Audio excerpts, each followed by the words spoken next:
वर्णिवेश रमणीय दर्शनम मंदहासरुचिराननाम्बुजं पूजितं सुरो नरोत्तमैर्मुदा धर्मनन्दनमहं विचिन्तये। असतो मा खड्गमय तमसो मा ज्योतिर्गमय मृत्युर्मा अमृतं गमय। ओम शांति शांति शांति। अस्मद्गुरुसमारम्भां नाथयामुनमध्यमां लक्ष्मीवल्लभपर्यन्तां वंदे गुरु परंपरा। આજની જ્ઞાન સભાની અંદર પધારનારા બધા જ ભગવદ્ ભક્તોને વેદાંતાચાર્ય, પુરાણ ઇતિહાસાચાર્ય, એમએ ફિલોસોફી શાસ્ત્રી રાકેશભાઈના હેતપૂર્વક જય સ્વામિનારાયણ. ભક્તો, આજની આ જ્ઞાન સભાની અંદર આપણે બધા અક્ષરધામમાં બે જ ચરણની ઉપાસના છે એવું કહેનારાને રાકેશ શાસ્ત્રી શાસ્ત્રાર્થ માટે ચુનૌતી આપે છે. આ વિષય પર થોડી વાત શ્રવણ કરશું તો બધા જ શ્રોતાગણો પોતાના હિતને અર્થે આ પ્રવચન એકાગ્ર મને કરીને શ્રવણ કરે અને એને આત્મસાત કરી લે. તો ઉદ્ધવ સંપ્રદાય અર્થાત કે સ્વામિનારાયણ સંપ્રદાયમાં કેટલાક અજ્ઞાની લોકો એવા છે તથા સંપ્રદાયથી બહિર્મુખ થઈ ગયેલા કેટલાક લોકો એવું કહે છે કે અક્ષરધામમાં કેવલ બે ચરણની જ ઉપાસના છે, પરંતુ ચાર ચરણની ઉપાસના નથી. ચાર ચરણની ઉપાસના તો ગોલોકધામ, વૈકુંઠધામ ઇત્યાદિ ધામની અંદર છે. હવે આ બાબત સિદ્ધ કરવાને અર્થે એ લોકો પાસે સંપ્રદાયના કોઈ માન્ય પ્રબંધ છે જ નહીં. કારણ કે સંપ્રદાયના માન્ય પ્રબંધની અંદર તો સ્પષ્ટ રૂપે એવું કહેલું છે કે અક્ષર બ્રહ્મધામની અંદર યુગલ ચરણની ઉપાસના છે. પરંતુ એ લોકોની કપોળ કલ્પિત વાતોની અંદર આ બધો બંધ બગડો ચિતરાયો છે. તો આજના આ પ્રવચનની અંદર હું શાસ્ત્રોના પ્રમાણ દ્વારા એ વાત સિદ્ધ કરી દેવીશ કે અક્ષરધામમાં યુગલ ચરણની ઉપાસના છે. પરંતુ સર્વપ્રથમ ઉપાસના શબ્દનો અર્થ શું થાય છે એના પર આપણે વિચાર કરીએ. તો ઉપાસના શબ્દ જે છે એની અંદર ઉપસર્ગ છે, જેનો અર્થ થાય છે સમીપમાં જવું અને આસન એટલે થાય છે કે બેસવું. જેની ઉપાસના ભક્તિ કરીને જેની સમીપમાં જઈને બેસવું તેને ઉપાસના કહેવામાં આવે છે. આ ઉપાસના શબ્દનો અર્થ છે. આ ઉપાસનાને ભક્તિ પણ કહેવામાં આવે છે, સેવા પણ કહેવામાં આવે છે. એ ઉપાસનાના પર્યાયવાચક શબ્દો છે. જેમ કશ્યપ ઋષિ નિઘંટુની અંદર કહે છે, સેવા ઉપાસતી ભક્તિ, કે ભાઈ સેવા છે, ઉપાસના છે ને ભક્તિ છે એ પર્યાયવાચક શબ્દ છે. અને એ નિઘંટુ પર યાસ્ક ઋષિએ નિયુક્તની રચના કરેલી છે, તેની અંદર પણ આનું સમર્થન કરવામાં આવેલું છે. એટલે કે ઉપાસના, ભક્તિ અને સેવા એ પર્યાયવાચક શબ્દો છે. એ આના દ્વારા સ્પષ્ટ થાય છે. કોઈ સ્થાનની ઉપર ઉપાસના અને ભક્તિને ભિન્ન ભિન્ન પણ બતાવેલા છે. વલ્લભાચાર્યજી ઉપાસના અને ભક્તિને ભિન્ન ભિન્ન કરે છે. ભગવાન સ્વામિનારાયણ પણ પ્રથમના 40મા વચનામૃતની અંદર ઉપાસના અને ભક્તિની વ્યાખ્યા ભિન્ન ભિન્ન કરે છે. ત્યાં મુક્તાનંદ સ્વામી ભગવાન સ્વામિનારાયણને પૂછે છે કે હે મહારાજ, ભક્તિમાં અને ઉપાસનામાં શો ભેદ છે? ત્યારે શ્રીજી મહારાજ બોલ્યા કે શ્રવણમ કીર્તનમ વિષ્ણુ સ્મરણમ પાદ સેવનમ અર્ચનમ વંદનમ દાસ્યમ શક્યમ આત્મનિવેદનમ. એવી રીતે 9 પ્રકારે કરીને જે ભગવાનને ભજવા તેને ભક્તિ કહીએ છીએ, અને ઉપાસના તો તેને કહીએ જે ભગવાનના સ્વરૂપને વિશે સદા સાકાર પ્રાણપણાની દ્રઢ નિષ્ઠા હોય ને પોતે જે ભજનનો કરનારો તે બ્રહ્મરૂપ થાય તો પણ તે નિષ્ઠા જાય નહીં. આ જે કહીએ તેને ઉપાસના કહેવાય. અહીં ભગવાન સ્વામિનારાયણે ભક્તિ અને ઉપાસનાને ભિન્ન ભિન્ન બતાવેલા છે, પરંતુ ઝાઝા વચનામૃતોને સૂક્ષ્મતાથી જો આપણે અવલોકન કરીએ તો ભગવાન સ્વામિનારાયણે તે જગ્યાએ ઉપાસના અને ભક્તિ અને સેવાને પર્યાય તરીકે જ કહ્યા છે. આ એક જ વચનામૃતની અંદર ભગવાન સ્વામિનારાયણ ઉપાસના અને ભક્તિને ભિન્ન ભિન્ન બતાવે છે.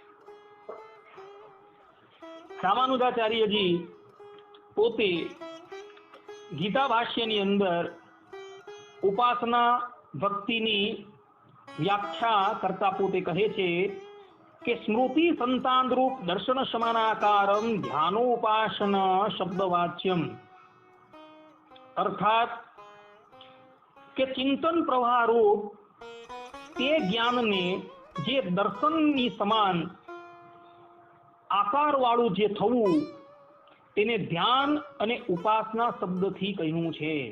અર્થાત કે ભગવાનનું જે ચિંતન જીવાત્મા કરતો હોય અને એ ચિંતન કરતા કરતા એ જ્ઞાન, એ ઉપાસના, એ ધ્યાન, એ દર્શન સમાનાકાર વાળું જે થઈ જાય તેને ઉપાસના કહે છે, ભક્તિ કહે છે, સેવા કહે છે. આ રીતે ઉપાસના શબ્દની વ્યાખ્યા રામાનુજાચાર્યજીએ પોતે શ્રીમદ ભગવદ્ ગીતાના 7મા અધ્યાયના ઉપોદઘાટની અંદર કરેલી છે. એટલે આના પરથી એ સ્પષ્ટ થઈ જાય છે કે ઉપાસના શબ્દોનો અર્થ જે છે એ ભક્તિ છે, ધ્યાન છે, જ્ઞાન છે એ થાય છે. ભગવાન વેદવ્યાસજી પણ બ્રહ્મસૂત્રના 4th અધ્યાયની અંદર સ્પષ્ટ રૂપે ધ્યાનાચ એના દ્વારા ભગવાનની ભક્તિને ધ્યાન તરીકે કહે છે કે ભગવાનના સ્વરૂપના અવિચ્છિન્ન તેલ ધારાવત જે વૃત્તિ રાખવી તેને જ ભક્તિ અને ધ્યાન કહેવાય. એવું ધ્યાનાચ આ સૂત્રના વ્યાખ્યાની અંદર રામાનુજાચાર્ય આદિ જગદગુરુ શંકરાચાર્ય પણ આ જ રીતે કહે છે.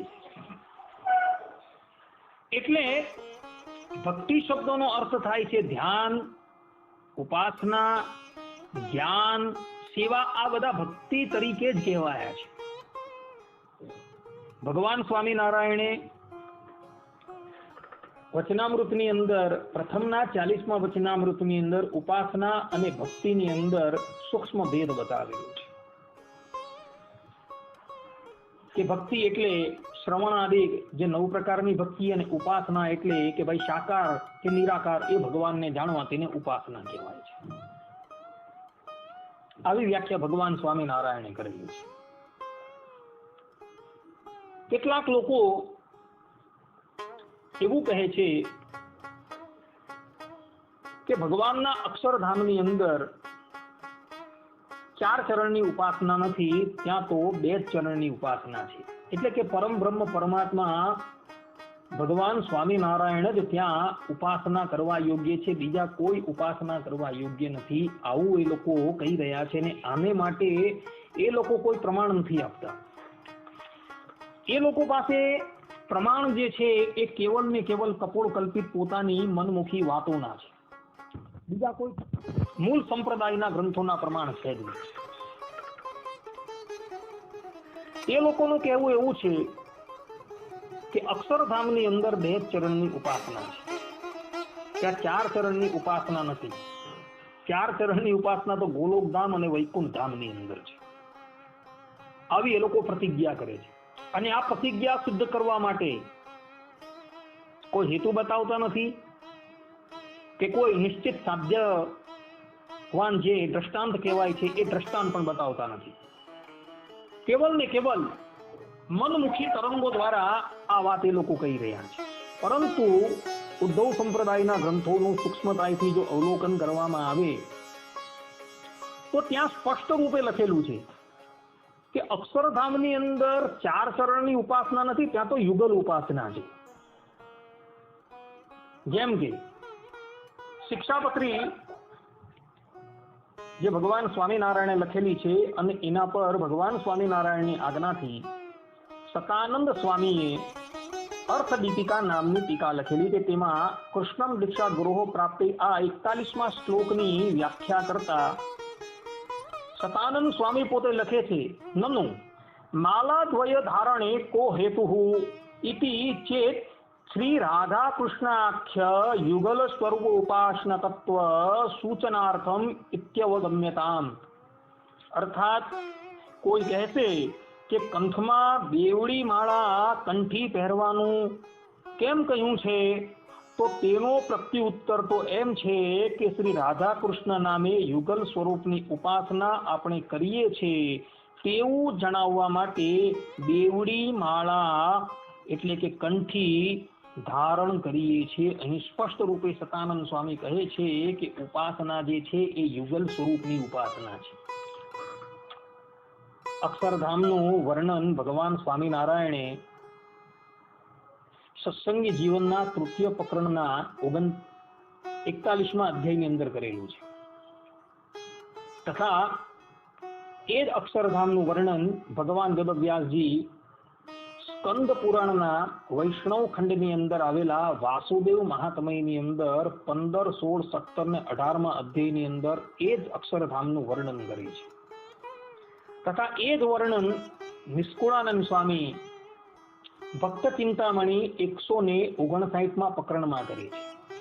અને એ જ વર્ણન મંજુ કેશાનંદ સ્વામી પોતે મંજુ કેશાનંદ કાવ્યની અંદર પણ કરે છે. અને મુક્તાનંદ સ્વામી ધામ વર્ણન ચાતુરીની અંદર મુક્તાનંદ કાવ્યમાં પણ અક્ષરધામનું વર્ણન કરે છે. અને ત્યાં અક્ષરધામના વર્ણનની અંદર તેઓ સ્પષ્ટ રૂપે લખે છે કે અક્ષરધામની અંદર એ જ શ્રી કૃષ્ણ ભગવાન જે છે એ પોતાની રાધા આદિ પટરાણીઓની સાથે એક જ સિંહાસનની ઉપર બિરાજમાન થયા છે અને મધુર સ્વરે કરીને વેણું વગાડી રહ્યા છે. એટલે કે અક્ષરધામની અંદર કોઈ અક્ષર નથી કે કોઈ પુરુષોત્તમ નથી, એની કોઈ ઉપાસના જ નથી, પણ કેવલ ને કેવલ ત્યાં યુગલ સ્વરૂપની ઉપાસના છે. ઉપાસના જે છે એ ત્યાં યુગલ સ્વરૂપની છે, કોઈ 4 ચરણની કે 2 ચરણની નથી, પણ યુગલ સ્વરૂપની ઉપાસના છે એવું સતાનંદ સ્વામી અહીં શિક્ષાપત્રીની અર્થદીપિકા શ્લોક 41ની અંદર કહી રહ્યા છે.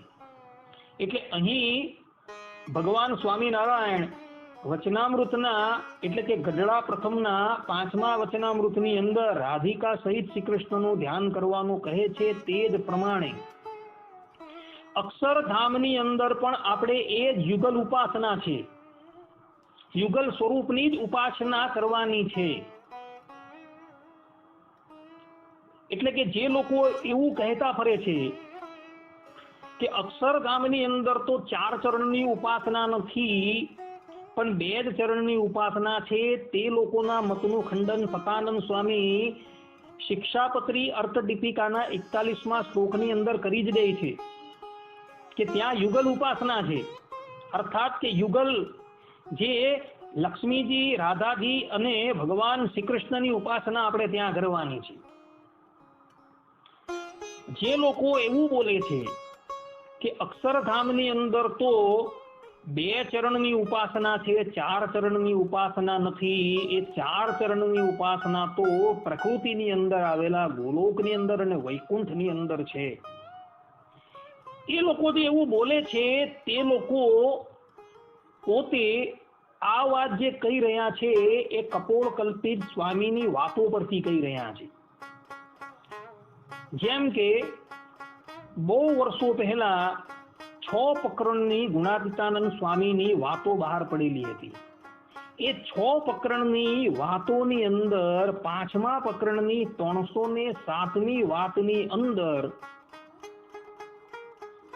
સદગુરુ ગુણાતીતાનંદ સ્વામીના નામ પર કોઈક અજ્ઞાનીએ લખેલી વાતની અંદર એવું લખેલું છે કે ત્યાં તેઓએ અક્ષરધામનું વર્ણન કરેલું છે અને અક્ષરધામનું વર્ણન કરીને તે જગ્યાએ તેઓએ 2 ચરણની ઉપાસના બતાવેલી છે. અને તેઓએ જે અક્ષરધામનું વર્ણન ત્યાં કરેલું છે એ અક્ષરધામનું વર્ણન જે છે એ શ્રુતિ સ્મૃતિ અને ઉદ્ધવ સંપ્રદાયના બધા જ માન્ય ગ્રંથથી વિરુદ્ધ એવું અક્ષરધામનું ત્યાં વર્ણન કરવામાં આવેલું છે કે જે અક્ષરધામનું જે વર્ણન કરાયું છે તે વર્ણનની અંદર ઉદ્ધવ સંપ્રદાયના મૂળભૂત ગ્રંથો જે છે તેના કોઈ જાતના કોઈ પ્રમાણો પણ નથી કે એ ભગવાન સ્વામિનારાયણ કે નિષ્કુળાનંદ સ્વામીએ કે ભગવાન વેદવ્યાસજીએ પોતે જે પ્રમાણે અક્ષરધામનું વર્ણન કરેલું છે તેનો ગંધ પણ ત્યાં નથી જોવા મળતો. સંપ્રદાયના મૂળભૂત ગ્રંથોની અંદર આ વાતની અંદર જે અક્ષરધામનું વર્ણન કરેલું છે તેનો કંઈક અંશ તો આવવો જોઈએ ને, એનું પ્રમાણ તો આવવું જોઈએ ને કે ભાઈ આ જે હું અક્ષરધામનું વર્ણન કરું છું એ ફલાણા ગ્રંથની અંદર લખેલું છે, એવું તો અંદર હોવું જોઈએ. પણ એવું કંઈ છે જ નહીં. જેમ ભગવાન સ્વામિનારાયણ સત્સંગી જીવનના તૃતીય પ્રકરણના 41મા અધ્યાયની અંદર જે અક્ષરધામનું અર્થાત તે ગોલોક મધ્યે આવેલા અક્ષરધામનું વર્ણન કરે છે ત્યાં ભગવાન પોતે કહે છે કે આ જે ધામ જે છે એ છાંડોગ્ય ઉપનિષદની અંદર અને કૌશિતકી ઉપનિષદની અંદર તથા વાસુદેવ મહાત્મયની અંદર આ ધામનું વર્ણન કરેલું છે. એ જ ધામનું વર્ણન હું તમને હવે કહી રહ્યો છું. એટલે ભગવાન સ્વામિનારાયણે જે ધામનું વર્ણન કરેલું છે એ વેદ માન્ય છે, સ્મૃતિ માન્ય છે, પણ કોઈ કપોળ કલ્પિત શાસ્ત્રો પ્રમાણે ભગવાન સ્વામિનારાયણે એ ધામનું વર્ણન નથી કરેલું. શ્રુતિ સ્મૃતિની અંદર જે ધામનું વર્ણન કરેલું છે એ ધામનું વર્ણન ભગવાન સ્વામિનારાયણે સત્સંગી જીવનના તૃતીય પ્રકરણના 41મા અધ્યાયમાં કરેલું છે. અને એ જ નિષ્કુળાનંદ સ્વામી ભક્ત ચિંતામણીના પ્રકરણ 159 ની અંદર પોતે કરી રહ્યા છે. એટલે કે ઉદ્ધવ સંપ્રદાયના આશ્રિતો જે ગોલોક મધ્ય આવેલા અક્ષરધામની અંદર જવાના છે એ શ્રુતિ સ્મૃતિ માન્ય ધામ છે. પરંતુ સદગુરુ ગુણાતીતાનંદ સ્વામીની વાતોની અંદર 6 પ્રકરણની વાતોમાં 5મા પ્રકરણની વાત નંબર 307 ની અંદર જે ધામની વાત કરવામાં આવી છે એ ધામનું વર્ણન તો નથી ઉદ્ધવ સંપ્રદાયના માન્ય ગ્રંથની અંદર, નથી કોઈ પુરાણોની અંદર કે નથી કોઈ વેદોની અંદર. એ ધામનું વર્ણન જે છે કેવલ ને કેવલ પોતાની કપોળ કલ્પિત દુર્બુદ્ધિ માન્યતા પ્રમાણે કરવામાં આવેલું છે. અને ત્યાં સ્પષ્ટ રૂપે લખેલું છે કે ત્યાં 2 ચરણની ઉપાસના છે.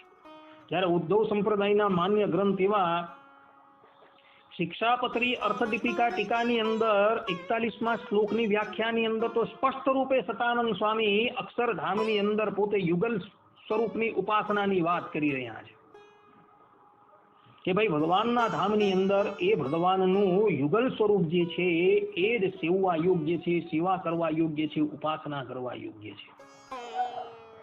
કેટલાક વ્યક્તિઓ એવું કહે છે કે ભાઈ આપણી તો સર્વોપરી ઉપાસના છે.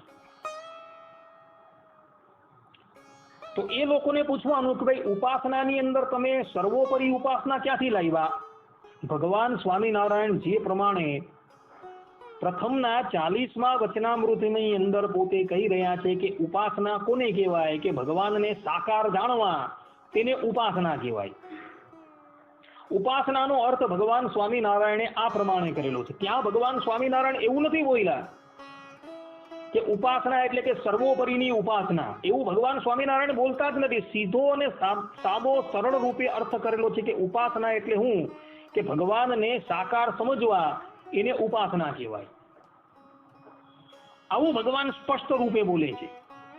છતાં પણ આટલું સરળ રીતે ભગવાન બોલેલા છે છતાં પણ પોતાની દુર્બુદ્ધિથી પોતાની કપોળ કલ્પિત વાતો પરથી એ લોકો એવું સિદ્ધ કરવા માંગે છે કે ઉપાસના એટલે કે સર્વોપરીની ઉપાસના.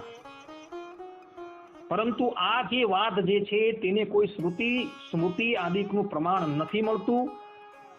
એ લોકો જે આ વાત કરી રહ્યા છે એ કેવલ ને કેવલ પોતાના પ્રાકૃત ગ્રંથો પરથી એટલે કે સંપ્રદાયથી જે બહિર્મુખ થઈ ગયેલા લોકોએ જે ગ્રંથ બનાવેલા છે એના ગ્રંથોનું પ્રમાણ લઈને એ લોકો પોતાનો જે આ વાદ છે, પોતાનો આ જે મત છે એ સિદ્ધ કરવાનો પ્રયાસ કરે છે. પરંતુ આ વાત સંપૂર્ણપણે ગલત છે.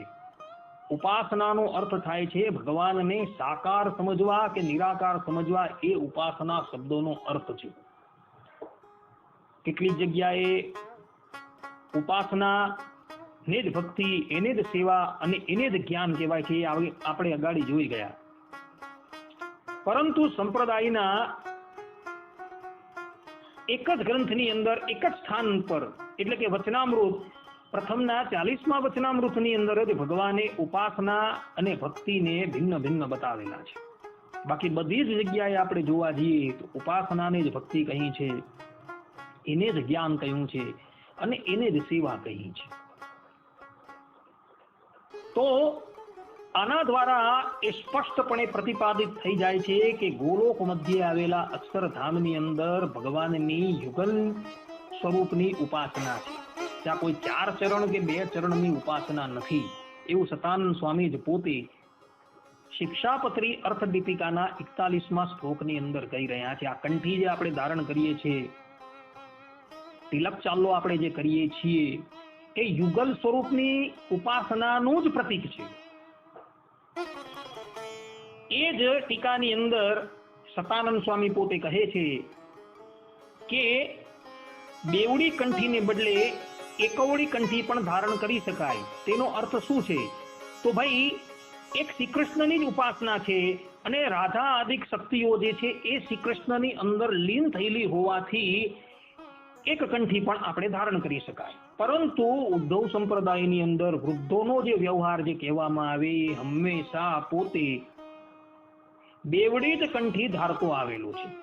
અને એક વચનામૃતની અંદર ભગવાન સ્વામિનારાયણના રૂપનું જ્યારે સંતો વર્ણન કરે છે ત્યારે તેઓ પણ ત્યાં સ્પષ્ટ રૂપે લખે છે કે તે વખતે તુલસીની નવીન કંઠી ભગવાને ધારણ કરેલી હતી. અર્થાત કે ભગવાને પોતે પોતાના કંઠની અંદર બેવડી કંઠી ધારણ કરેલી હતી અને ભગવાન સ્વામિનારાયણના અંગે અંગનું માપ લઈને જે ગોપીનાથજી મહારાજનું સ્વરૂપ નિર્માણ થયું છે એ સ્વરૂપનું તમે સૂક્ષ્મતાથી દર્શન કરશો તો એની અંદર પણ નારાયણજી ભાઈ સુતારે ભગવાન ગોપીનાથજી મહારાજના સ્વરૂપની અંદર તુલસીની કંઠી બેવડી કંડારેલી જોવા મળે છે. આના દ્વારા ભગવાન સ્વામિનારાયણ પણ એ જ પ્રતિપાદન કરે છે કે યુગલ સ્વરૂપની ઉપાસના છે.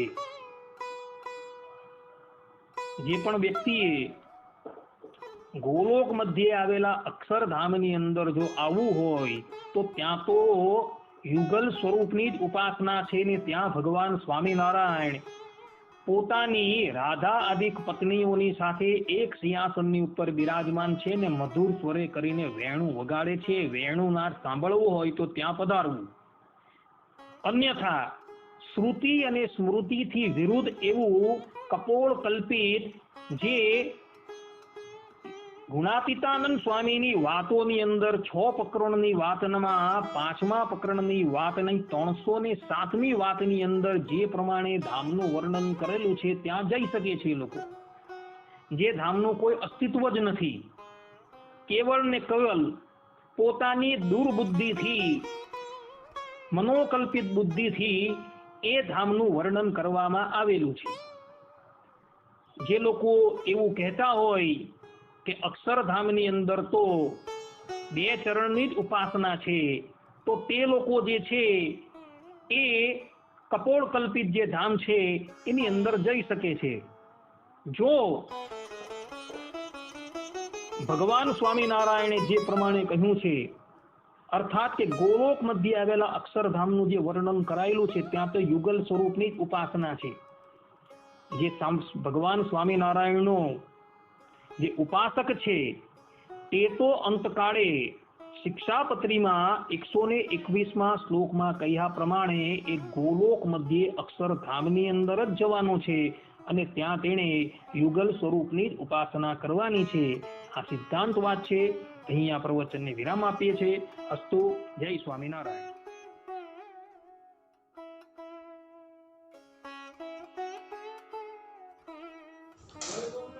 વર્ણિવેશ